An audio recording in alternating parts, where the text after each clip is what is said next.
Karena kita lihat kegaduhan yang ada saat ini,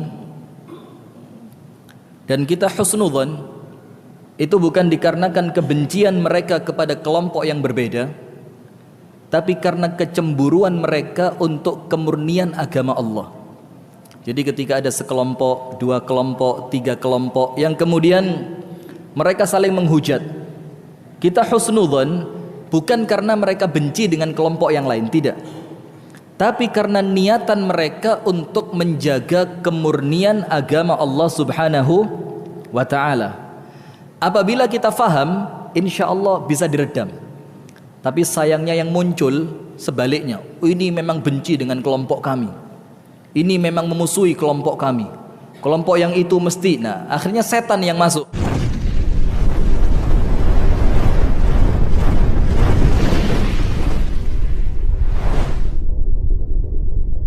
Assalamualaikum warahmatullahi wabarakatuh.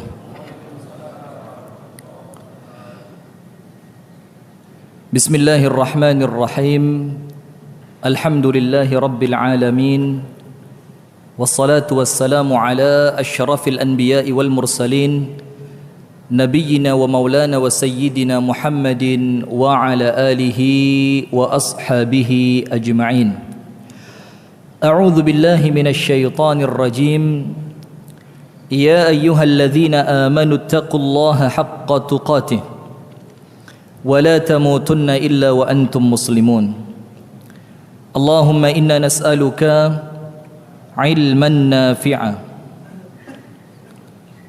ورزقا طيبا وعملا متقبلا اللهم علمنا ما ينفعنا وانفعنا بما علمتنا وزدنا علما وهدى وتوفيقا آمين يا رب العالمين. Hadirin sekalian, puji dan syukur alhamdulillah kita haturkan kepada Allah atas limpahan nikmat karunia Allah kepada kita semua, sehingga di siang hari yang penuh dengan keberkahan semacam ini kita dipertemukan oleh Allah di dalam majlis yang mulia ini dalam rangka melakukan ibadah salat zuhur berjamaah dan dilanjutkan dengan talabul ilm. Kita memohon kepada Allah Ta'ala semoga apa yang kita amalkan dan kita niatkan di siang hari ini mendatangkan ridha dari Allah untuk kita bersama. Amin ya rabbal alamin. Dan kemudian amalan ini oleh Allah diterima dan dicatat sebagai suatu ibadah. Amin ya rabbal alamin. Salawat beriring salam semoga tercurahkan dan terlimpahkan kepada uswah kita, suri tauladan kita, Nabi besar, Nabi agung, An-Nabi Muhammad sallallahu alaihi wasallam, beserta seluruh keluarganya, beserta seluruh istrinya, beserta seluruh sahabatnya, dan seluruh di antara umat dan pengikutnya yang setia menjalankan sunnah, tuntunan dan ajarannya ila yaumil qiyamah. Hadirin sekalian, tema kita di siang hari ini menyikapi perbedaan pendapat di kalangan ulama. Ini tema yang sangat penting, tema yang kemudian apabila kita memahami dengan benar, maka insya Allah kegaduhan yang ada itu sedikit lebih bisa diredam. Karena kita lihat kegaduhan yang ada saat ini, dan kita husnudzon, itu bukan dikarenakan kebencian mereka kepada kelompok yang berbeda, tapi karena kecemburuan mereka untuk kemurnian agama Allah. Jadi ketika ada sekelompok, dua kelompok, tiga kelompok yang kemudian mereka saling menghujat, kita husnudzon bukan karena mereka benci dengan kelompok yang lain, tidak, tapi karena niatan mereka untuk menjaga kemurnian agama Allah Subhanahu wa ta'ala. Apabila kita faham, insya Allah bisa diredam.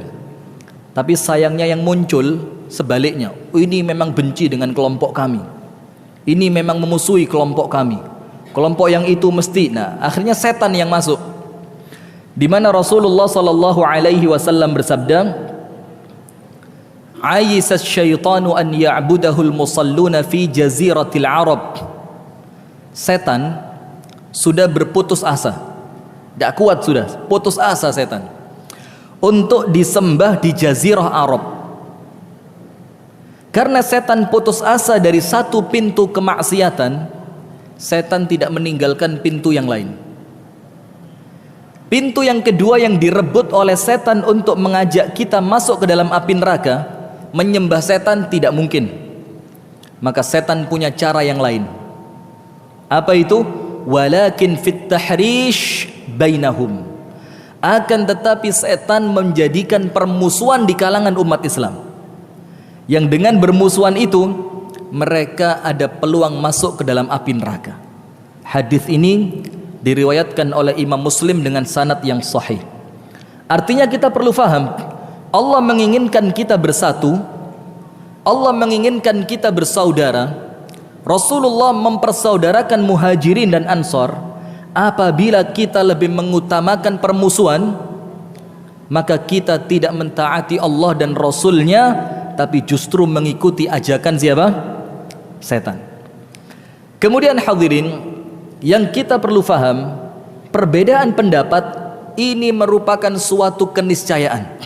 Sudah antum cari, hatta di dalam satu kelompok pun tidak ada yang namanya sama 100%, tidak ada.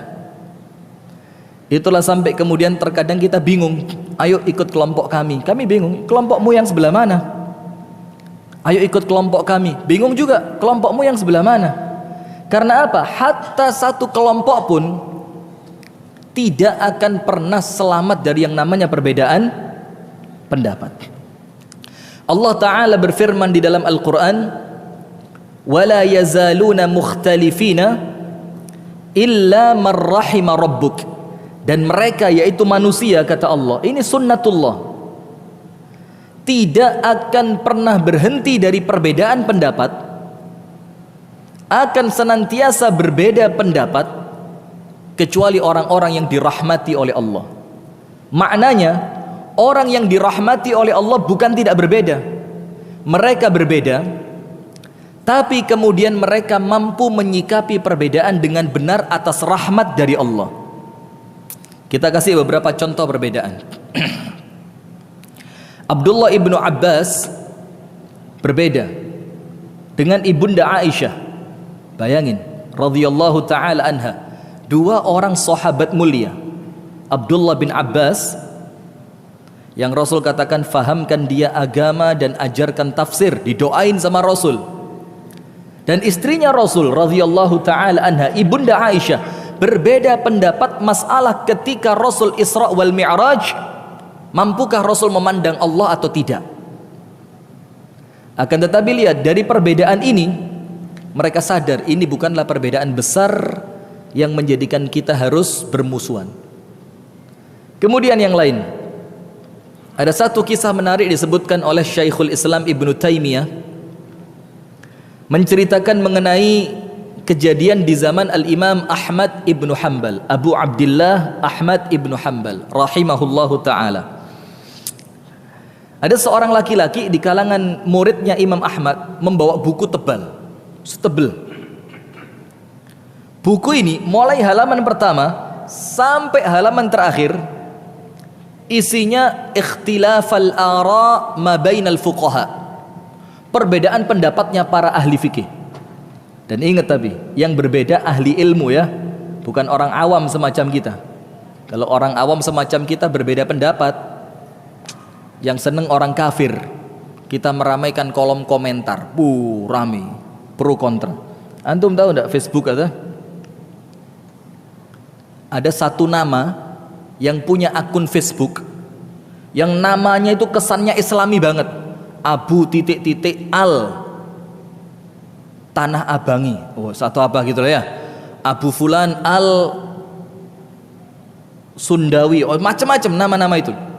Kemudian dia posting satu postingan yang sangat sensitif, misalkan, tapi sekarang sudah nggak terlalu sih ya, sudah mulai alhamdulillah mulai mencair. Qunut subuh adalah bid'ah, pelakunya ahlul bid'ah. Salat subuh dengan qunut tidak semakin masuk surga tapi malah masuk neraka. Lalu di bawahnya diposting satu video ustadz siapa gitu. Kemudian di bawahnya saya mau tanya, yang rame di kolom komentar muslimin atau kafirin? Ah masa yang rame di kolom komentar siapa? Siapa? Orang Islam. Hatta yang tidak sholat subuh ikut rame. Tidak pakai sholat subuh ikut rame. Dan antum tahu tidak siapa yang Abu titik-titik al tadi itu? Boleh jadi bukan orang Islam. Boleh jadi memang mereka sengaja mancing supaya umat Islam saling berbenturan. Itu yang perlu kita fahami. Maka muridnya Imam Ahmad ini bawa buku tebel, isunya perbedaan pendapat ulama, mulai halaman pertama sampai terakhir. Ditunjukin sama Imam Ahmad, ya Imam Fattish, tolong dikoreksi. Mulai perbedaan masalah air, masalah toharoh, pembatal wudhu, sampai terakhir. Setelah Imam Ahmad baca, Imam Ahmad bilang, oh ini buku berkah ini. Ini buku keren. Tapi di halaman depan sama penulisnya ditulis siapa? Kitabul Khilaf, buku tentang perbedaan pendapat. Imam Ahmad minta cuma satu, judulnya diganti. Muridnya tanya, apa judulnya? Bilang sama itu buku, kamu tulis judulnya apa? Kitab As-Sa'ah, kitab yang membicarakan keluasan.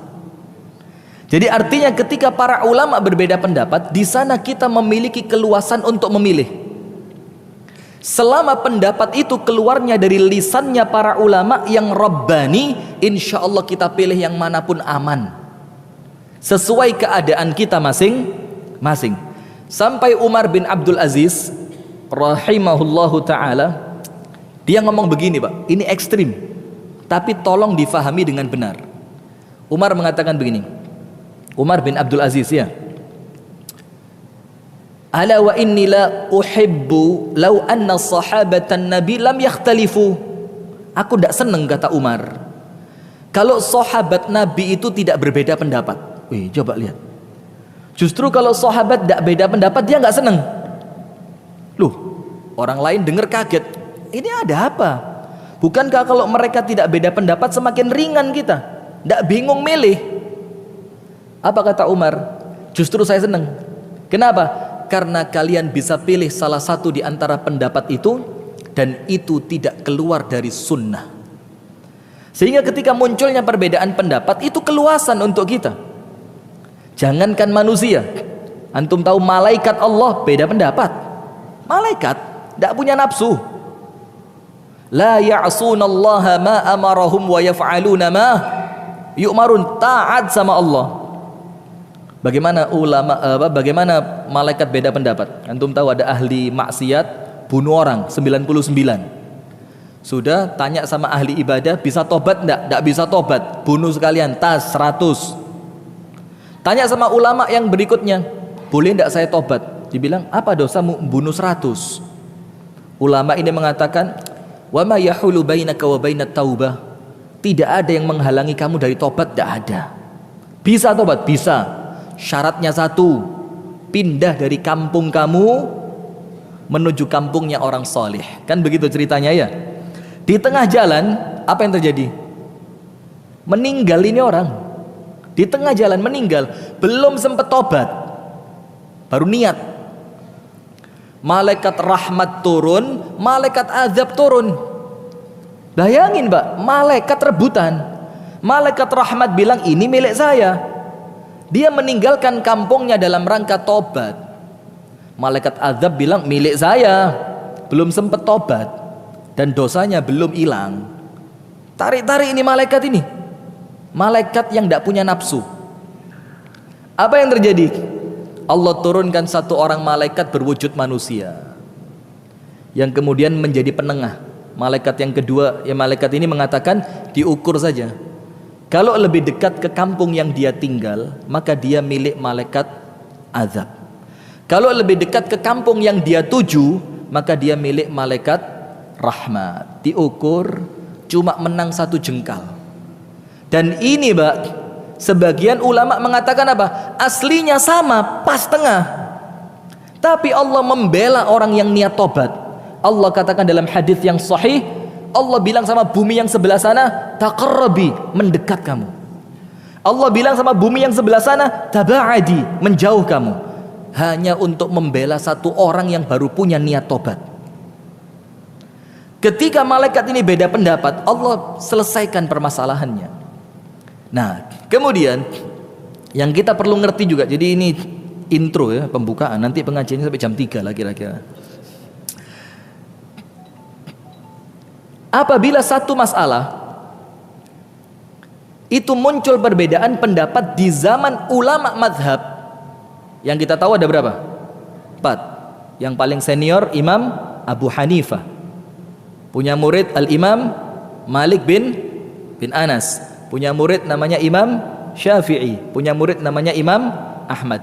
Ketika perbedaan pendapat itu muncul di zaman ulama yang 4 ini, dengerin baik-baik, dan mereka tidak menyelesaikan perbedaan pendapat itu dijadikan cuma satu pendapat, artinya orang akhir zaman tidak mungkin bisa. Faham tidak? Orang sehebat mereka saja tidak mampu menyelesaikan masalah ini. Bukan tidak mampu, karena memang mereka ngerti tidak mungkin diselesaikan. Mereka saja berbeda. Kalau mudah diselesaikan, Pak, maaf ya, tidak perlu kita, Pak, mereka sudah selesai. Kalau memang bisa, kita tarjih, kita pilih yang paling kuat. Pinter mana Ustadz kita sama Imam Syafi'i milih yang paling kuat itu loh. Kita pilih yang paling mendekati amalan Nabi. Loh, milihnya antara Ustadz kita sama Imam Malik, pinter mana? Maka pendapat itu apabila memang ada kemungkinan dijadikan satu, maka sudah jadi satu di zaman mereka. Kita nerima mateng sekarang. Tapi masalahnya orang akhir zaman kurang adab. Sesuatu yang tidak selesai di zaman ulama madhab yang pinter-pinter, ahli ibadah, wara, ilmunya mumpuni, itu sok mau diselesaikan di zaman kita. Nah, artinya sudah, ini finish, sudah selesai. Ngomong kunut, tinggal antum pilih. Antum pakai pendapat yang mensunnahkan atau yang tidak mensunnahkan, selesai. Karena dua-duanya berpedoman pada pendapatnya para ulama. Zikir ba'da shalah, tinggal pilih saja. Tidak usah, karena semuanya punya landasan pendapat ulama masing-masing. Tinggal dipilih saja, sudah. Ini sudah finish. Nah, yang jadi masalah sekarang, kita katakan begini, ini kesalahan ini, ketoe bener. Apa ketoe itu? Nampaknya bener, tapi maaf ya, saya kan dari Eropa, jadi ngomongnya bahasa Eropa. Sudah, nampaknya bener tapi salah. Contoh gini, ini maaf ya, saya usaha untuk senantiasa objektif. Ente ikut Imam Syafi'i atau ikut Rasulullah? Ada gak pendapat begitu? Pertanyaan begitu ada? Ente ikut Syafi'i apa ikut Rasulullah? Banyak begitu. Jawabannya apa? As-su'al fi nafsihi khata'. Pertanyaan ini dari pertanyaannya sudah salah. Karena seakan-akan kalau mengatakan ikut Imam Syafi'i atau ikut Rasulullah, seakan-akan Imam Syafi'i tidak ikut Rasulullah. Ini pertanyaannya sudah salah. Atau begini, ana mau tanya sekarang, kalau bermadhab itu boleh, Imam Syafi'i madhabnya apa? Betul juga ya. Imam Syafi'i madhabnya apa? Imam Malik madhabnya apa? Yang paling senior Imam Hanafi, pencetus madhab pertama, madhabnya apa? Saya tanya loh ini. Madhabnya adalah Al-Quran dan Sunnah, betul. Tapi kemudian membandingkan orang awam di zaman kita dengan Imam Syafi'i, Imam Ahmad, Imam Hanafi, Imam Malik yang tidak bermadhab, kemudian membentuk madhab sendiri, itu kesalahan fatal. Jadi mengajak orang untuk tidak bermadhab, dalilnya ulama madhab tidak bermadhab. Loh, itu ulama madhab pinter, ngerti dalil, faham, mujtahid mutlak, baca hadis langsung ngerti ini kebawanya kemana, mutlak, muqayyad, am, khos, ada pembandingnya, itu faham. Maka kalau kita di akhir zaman tidak boleh bermadhab, Syekh mudhik hadza, lucu ini, Mazhab itu meringankan. Nah sekarang kita masuk. Apa sih sebab kok para ulama beda pendapat? Kenapa ulama itu tidak rapat saja? Wes, ayo ulama kumpul di Tanah Abang, Masjid Fathahillah, kita rapat, kita putuskan subuh kunut apa tidak. Nanti biar umat akhir zaman tidak bingung. Kenapa tidak pakai begitu ulama zaman dulu? Kenapa kok kemudian muncul perbedaan pendapat? Menyentuh laki perempuan yang bukan mahram batal apa tidak? Bukan? Baru masalah nyentuh keserempet, seret. Ini beda pendapat sudah. Nah maka sebab yang pertama, lam yasil ilaihi dalil. Ada ulama yang dalil sampai kepada dia, dan kepada ulama yang lain dalil itu belum sampai. Yang dalilnya sampai, yo enak, mudah, tinggal menyelesaikan masalah dengan dalil. Dalilnya sudah sampai, tapi yang dalilnya belum sampai, dia ditekan untuk jawab masalah, maka dia berijtihad. Maka apabila semacam ini mudah Pak, gampang, yo tinggal ikut yang ulama punya dalil, selesai. Contoh, tapi jangan diikuti, bahaya kalau diikuti nanti sesat juga ini. Imam Hanafi, dalam mazhab Hanafi, khomer yang haram itu cuma dua, yang terbuat dari anggur atau yang terbuat dari gandum atau beras. Selain itu boleh. Wah keren ini. Tuak tuban boleh Pak, narkoba boleh, karena yang haram cuma dua, anggur dan gandum. Gandum difermentasi, anggur difermentasi. Sementara ulama yang lain mengatakan semua yang bikin mabuk hukumnya haram. Saya mau tanya, apakah sesembrono itu Imam Hanafi mengatakan yang haram cuma dua? Tidak. Karena memang satu dalil yang sampai kepada ulama yang lain tidak sampai kepada Imam Hanafi. Apa dalilnya? Kullu muskirin haramun. Setiap yang merusak akal hukumnya haram. Dalil ini tidak sampai kepada Imam Hanafi. Maka murid-muridnya Imam Hanafi setelah Imam Hanafi meninggal berangkat ke Madinah, ngaji sama Imam Malik. Setelah ngaji sama Imam Malik, muridnya Imam Hanafi terbengong-bengong Pak. Sepinter ini orang, secerdas ini orang. Lalu muridnya bilang apa? Lau wasala hadza ad-dalil ila al-Imam al-Hanafi lawafaqa ma taqul. Kalau dalil yang sampai kepada Imam Malik ini Imam Hanafi tahu, maka pasti pendapatnya Hanafi sama dengan Malik. Sekarang pertanyaan, kenapa Imam Hanafi sedikit mendapatkan dalil? Karena tinggalnya di negeri Irak, dan Irak di zaman Imam Hanafi bukan kota ilmu, kota fitnah, rebutan kekuasaan, saling serang, sehingga pantas. Nah maka sebab perbedaan pendapat yang pertama, dalilnya belum sampai. Ini orang awam gampang, tinggal pilih mana yang punya dalil, selesai. Karena mereka bersalah dalam tanda kutip, ditoleransi. Kenapa ditoleransi? Mereka ulama mujtahid, yang Rasul katakan kalau mujtahid bikin fatwa, benar pahalanya 2, salah pahalanya 1. Karena mereka mujtahid. Lah kita siapa? Kita mau ikut-ikutan ijtihad gitu. Ana mau ijtihad, enaknya narkoba itu tidak haram. Gimana? Ayo kita kumpul, kita bikin kesepakatan ulama Tanah Abang.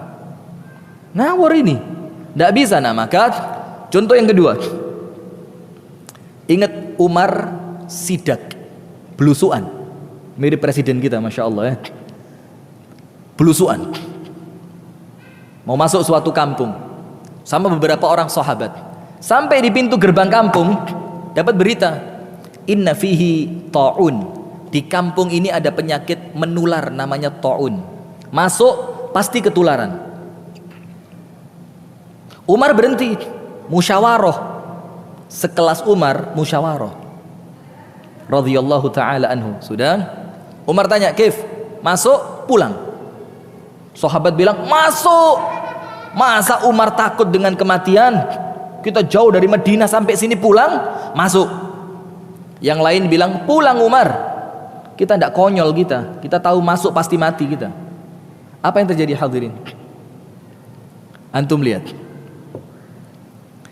Ketika itu Abdurrahman ibn Auf ngomong begini, la ya Umar, inni sami'tu an-nabiyya sallallahu alaihi wasallam yaqul idza sami'tum at-ta'una fi qaumin fala tadkhuluh wa idza antum fihi fala takhruju minhu.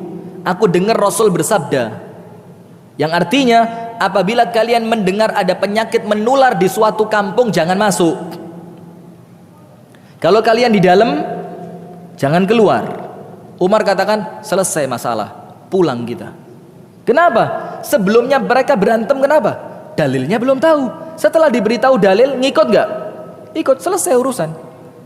Satu sahabat protes, ya Umar, atafirru min qadarillah. Umar, kamu kabur dari takdirnya Allah. Umar bilang, iya, afirru min qadarin ila qadar. Aku lari dari satu takdir untuk menuju takdir yang berikutnya. Artinya mereka tidak tahu dalilnya, belum sampai dalil. Sebab kedua, ini sedikit pelik. Saya sampaikan yang penting-penting dulu. Awam tidak boleh ikut-ikut. Saya, antum nurut sama ulama, tidak usah ikut-ikutan. Apa itu? Dalilnya sampai, tapi difahami dengan pemahaman yang berbeda. Dalilnya sampai, tahu dalil, tahu, ingat. Terus kenapa berbeda? Karena maksudnya beda, memahaminya contoh, sering disampaikan Rasul ngirim sahabat berangkat perang ke Bani Quraidah. Ingat ya, Rasul kasih wasiat satu, jangan sholat asar kecuali sampai di tempatnya Bani Quraidah. Clear kan? Jangan sholat asar kecuali di mana? Bani Quraidah. Berangkat mereka, grup. Instruksinya berapa? 1. Dengar semua, dengar. Di tengah jalan terlambat. Hampir azan maghrib belum sampai Bani Quraidah. Apa yang dilakukan sahabat? Hampir maghrib sudah. Dalam keadaan mereka belum sholat asar. Para sahabat terpisah 2. Yang satu sholat. Karena sahabat ini mengatakan, loh, itu kan hadis. Ayatnya innas salata kanat 'alal mu'minina kitaban mauquta. Salat itu sama Allah ditetapkan waktunya. Tidak boleh keluar waktu. Dan salat di awal waktu lebih utama. Yang satunya bilang, enggak, kami tidak mau salat. Hatta ba'dal isya tidak apa-apa. Yang penting nurut sama Nabi, salat asarnya di Bani Quraidah. Kenapa begitu? Karena nurut sama Nabi. Beda pendapat enggak? Dalilnya satu, semuanya dengar, memahami dengan cara yang berbeda. Akhirnya satu salat walaupun belum sampai Bani Quraidah, yang satunya salat asar di Bani Quraidah ba'dal isya. Ya apa? Dan ingat, ketika pulang, tidak ada itu tahdir-tahdiran. Inti tidak salat, inti tidak nurut sama Nabi, inti salat telat, inti ngawur. Tidak apa, kayak berantem-beranteman. Karena mereka mengerti ini masalah yang luas. Setelah sampai di hadapan Rasul diceritain, ya Rasul, kami belum sampai Bani Quraidah, sudah dekat maghrib. Sebagian sholat, sebagian tidak sholat, nunggu Quraidah. Apa Rasul katakan? Dua-duanya tidak masalah. Harapanku adalah kalian bercepat-cepat dalam berangkat, sehingga kalian sampai di Bani Quraidah sebelum maghrib dan kalian sempat sholat asar di sana. Lihat. Dalilnya satu, memahami dengan cara yang berbeda. Artinya Pak, pelik masalah ini Pak. Bukan masalah yang kemudian satu kali pengajian sudah paham ya. Jadi yang tidak sama mengingkari sunnah. Dari mana? Sunnahnya siapa? Nah ini yang kita perlu ngerti. Yang ketiga, contoh dulu. Contoh yang kedua, perempuan yang dicerai oleh suami, masa iddahnya berapa? Salasata quru. 3 kali quru. Quru ini, para ulama beda pendapat. Quru ini suci atau haid? Bayangin Pak, kalimatnya satu, Qur'annya sama, bahasa Arabnya sama, memahami kalimat Qur'un berbeda. Yang satu bilang suci, yang satu bilang haid. Kalau suci berarti haid yang ketiga pasca cerai. Kalau ngomong suci ya, haid yang ketiga pasca cerai belum selesai masa iddahnya, nunggu sampai suci. Kalau mengatakan qar'un itu haid, berarti haid yang ketiga dia sudah selesai dari masa iddahnya. Coba, ini kalau antum ikut yang manapun, masalah enggak? Kan enggak masalah sebenarnya. Sama aja kan? Tinggal bagaimana kita memahami. Sekarang sebab yang ketiga. Kenapa para ulama beda pendapat? Nomor satu, dalilnya belum sampai, maka gampang, tinggal diikuti yang dalilnya sampai. Yang kedua, dalilnya sampai tapi difahami dengan pemahaman yang berbeda.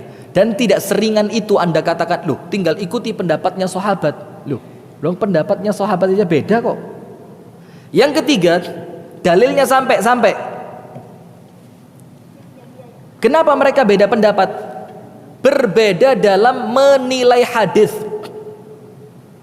Satu bilang sahih maka diamalkan, yang satu bilang dhaif maka tidak boleh diamalkan. Contoh, antum dulu waktu punya anak diadzanin nggak di telinganya? Diadzanin nggak? Punya anak lahir sama susternya dikasihin, diadzanin nggak? Diadzanin. Sekarang lihat, hadis mengadzankan bayi dhaif. Berarti yang benar diadzanin atau tidak? Langsung berubah ya. Secepat itu antum berubah ya. Para ulama bilang, termasuk Syekh Albani, Syekh bin Baz, Syekh Utsaimin, mengatakan mengadzankan bayi dalilnya dhaif. Tapi Ibnu Qayyim Al-Jauziyah lebih salaf lagi, lebih tua lagi. Ibnu Qayyim dalam kitabnya Tuhfatul Maulud dibilang apa? Termasuk sunnah ketika bayi baru lahir diadzankan di telinganya. Loh, kok beda Ibnu Qayyim? Ibnu Qayyim bilang dalilnya kuat. Berarti perbedaan menilai apa? Hadis. Dan ini awam tidak boleh ikut. Antum mau ikut mentarjih gitu, ana akan tarjih mana yang lebih kuat. Antum siapa? Baca alif sama ro aja kadang-kadang ketuker kok. Alif apa ro ini ya? Susah, maka kita tinggalkan itu untuk para ulama dan ayo kita lapang dada, ayo ikut mana yang antum suka. Tapi ingat, dipertanggungjawabkan kelak di hadapan Allah. Contoh kedua, antum ketika tahu waktu kecil sama orang tua belum diakikoh, sekarang sudah sepuh, sudah tua, punya rezeki kaya, boleh tidak mengakikoh diri sendiri? Monggo ulama dijawab coba. Nanti kalau antum beda, ana bilang ikhtalafal ulama, ini ulama beda pendapat. Coba gimana? Boleh tidak mengakikoh diri sendiri? Boleh, hadisnya dhaif. Mau mengamalkan hadis dhaif? Sekarang lihat hadisnya dari Anas bin Malik. Anas bin Malik mengatakan ketika Rasul umur 40 diangkat menjadi nabi dan Rasul nyembelih kambing untuk akikoh dirinya. Ini dalilnya. Tapi dalil ini para ulama beda pendapat. Ada yang bilang sahih maka boleh akikoh walaupun sudah lewat waktunya. Yang lain mengatakan dhaif, sudah lewat waktunya tidak perlu lagi akikoh. Ya sesederhana itu. Sesederhana itu. Dan tidak perlu kemudian kita saling tidak pakai gitu. Long ulama zaman dulu aja mereka apa adanya kok. Ya fadhalu. Sampai ini cerita, saya tidak suka bawa cerita bohong-bohong. Tidak boleh. Ini majelis ilmu, tidak boleh ngarang-ngarang, tidak boleh. Ini cerita kejadian di India.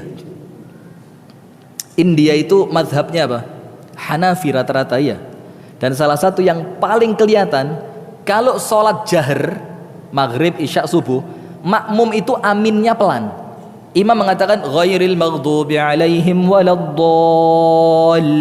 Mereka amin tapi aminnya pelan. Sementara mazhab Hambali mengatakan suaranya keras. Ada seorang guru Hambali ngutus muridnya ke India, beberapa orang untuk belajar ke India.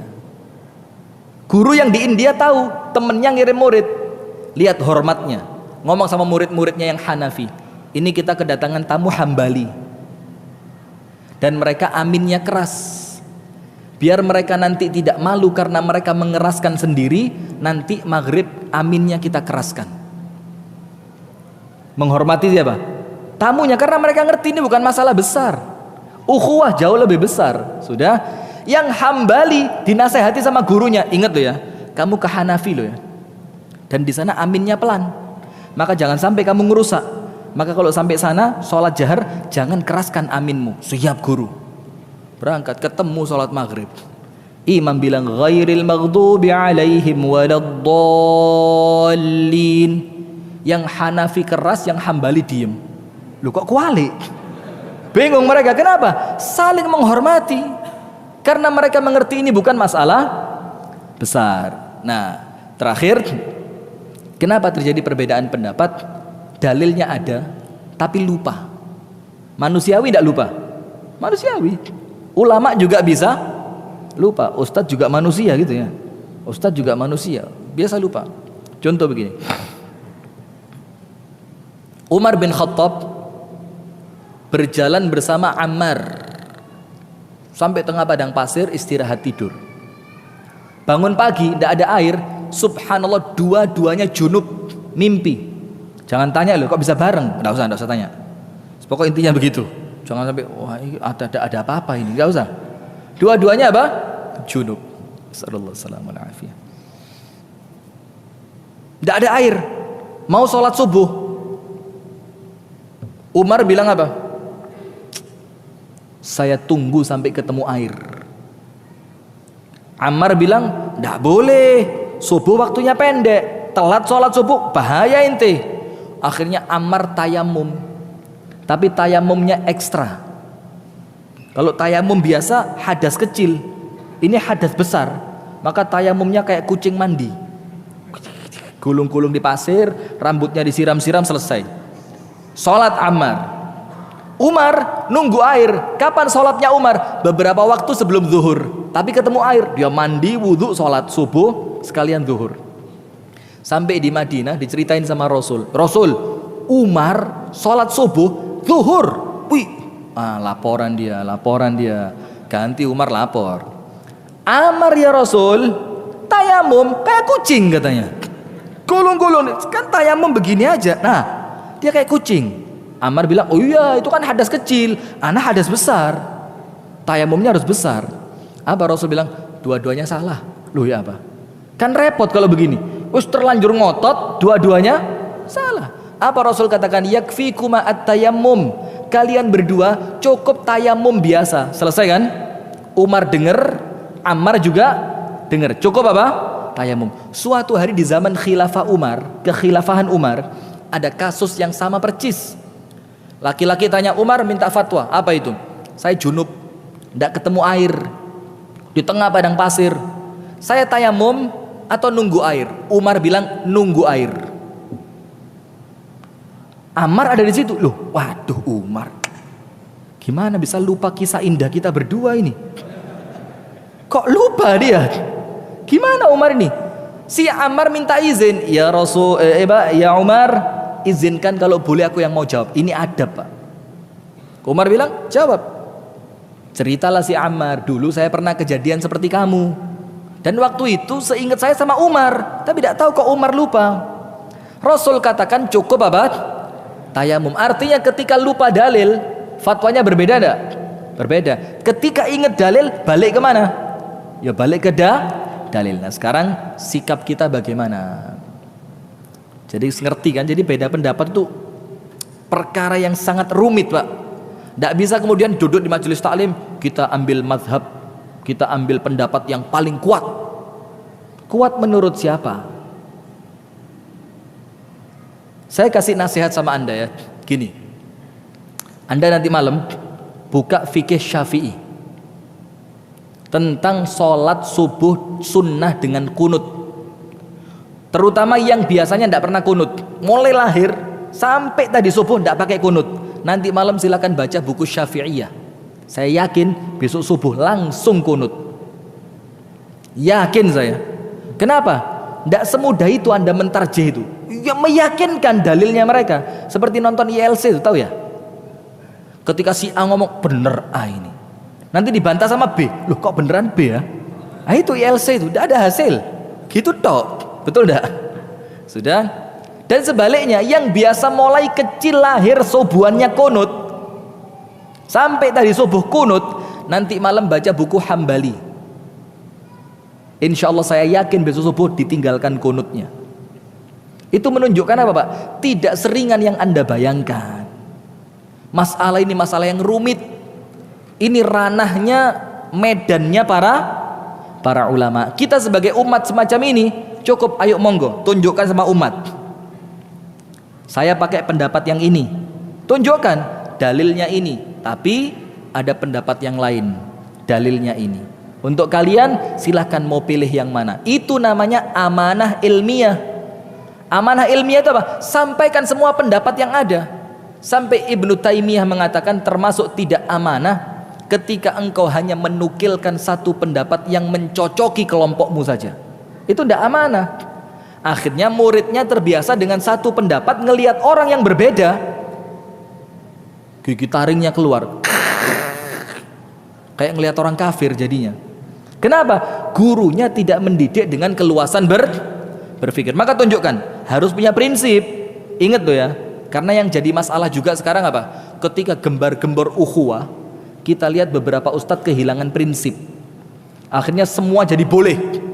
Lah, tetap punya prinsip. Boleh-boleh, enggak boleh. Tapi ingat, tunjukkan sama muridnya, ada loh pendapat yang berbeda. Mereka juga punya dalil, dan tunjukkan sama mereka sikap kita sesama muslim ahlu sunnah wal jamaah saling itu penting. Nah, maka nomor satu, lihat sikap kita. Ingat, apabila ada dalil yang sahih, itulah pendapat yang paling kuat. Nomor dua, jangan memaksumkan seorang ulama pun. Memaksumkan itu apa? Wis pokok kalau ulama ini tidak mungkin salah, dan itu kejadian di zaman kita sekarang. Pokok kalau kelompokku tidak mungkin salah, kalau ustadku pasti yang paling kuat, kalau dalil keluar dari pengajianku mesti sahih, kalau orang lain mesti salah. Siapa? Dengerin Imam Syafi'i, ra'yi shawab wa yahtamilu al khata, wa ra'yu ghairi khata wa yahtamilu shawab. Pendapatku benar, wajib yakin kan? Masa kita punya pendapat tidak yakin? Wajib, pendapatku benar, tapi tidak menutup kemungkinan bisa jadi salah.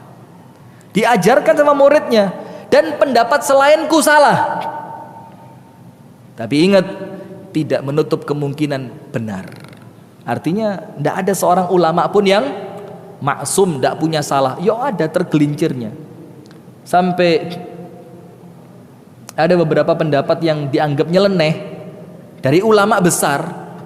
Contoh, Syekh Albani, tanpa kita mengurangi hormat kita kepada beliau, itu mengatakan dalam kitabnya Sifat Sholat Nabi, perhiasan perempuan yang melingkar haram, tidak boleh dipakai. Berarti gelang bagaimana? Haram. Kalung haram. Anting yang melingkar haram. Cincin perempuan bukan laki, cincin haram. Tapi pendapat ini ditolak oleh banyak ulama. Kenapa? Tidak begitu memahaminya. Artinya apa? Tidak ada ulama yang 100% benar, itu tidak ada. Maka itu kita fahami, kullu bani adama khatta'un. Maka ketika ada kesalahan dari kelompok lain, kita fahami dengan tenang. Oh, itu karena mungkin satu masalah dia salah. Ingetin dengan cara yang baik. Yang ketiga, ingat, perbedaan pendapat bukan berarti perpecahan. Ingat ya, yang ketiga apa? Nomor satu, bismillah, kuatkan dalil yang tersahih. Walaupun ini juga kita ngikut ulama ya. Yang kedua, ingat, jangan memaksumkan seorang ulama pun. Semuanya bisa benar dan semuanya bisa salah. Yang ketiga, ingat, pendapat yang ketiga, sikap yang ketiga, perbedaan tidak berarti perpecahan. Perbedaan tidak berarti perpecahan. Banyak ulama-ulama yang mencontohkan itu, seperti Para ulama ketika saling mengunjungi, mereka ikut pendapat ulama yang lain. Karena mereka apa? Mereka sadar pendapatmu pun kuat. Maka aku tidak merasa malu ikut pendapatmu ketika aku di tempatmu, gitu loh. Kalau kita sekarang kan anti banget ya. Belas tak boleh. Nanti tidak kokoh lagi saya ini. Tidak bisa begitu-begitu ya. Jadi bismillah, fahami bahwa perbedaan pendapat itu bukan masalah ringan. Kalau masalah ini masalah yang simple, sudah selesai di zaman ulama zaman dulu. Tapi karena masalah pelik, masalah berat, itulah kenapa terwariskan sampai kita. Maka kita tidak usah ngorek-ngorek lagi, tinggal cari pendapat mana yang antum cocok, dipakai tanpa menyalahkan pendapat yang lain. Maka Sufyan Ats-Tsauri mengatakan tidak pantas seorang penuntut ilmu mengingkari amalan orang lain di dalam perkara khilafiyah. Ucapannya siapa? Sufyan Ats-Tsauri, ulama fikih besar. Tidak pantas penuntut ilmu mengingkari amalan orang lain di dalam ranah khilafiyah. Kalau memang khilafiyah, kita biarkan dia di sana. Ayo saling berlapang dada. Mudah-mudahan ada manfaatnya. Kurang lebihnya mohon maaf. Hadanallahu wa iyyakum ajma'in. Subhanakallahumma wa bihamdika asyhadu an la ilaha illa anta astaghfiruka wa atubu ilaik. Assalamualaikum warahmatullahi wabarakatuh.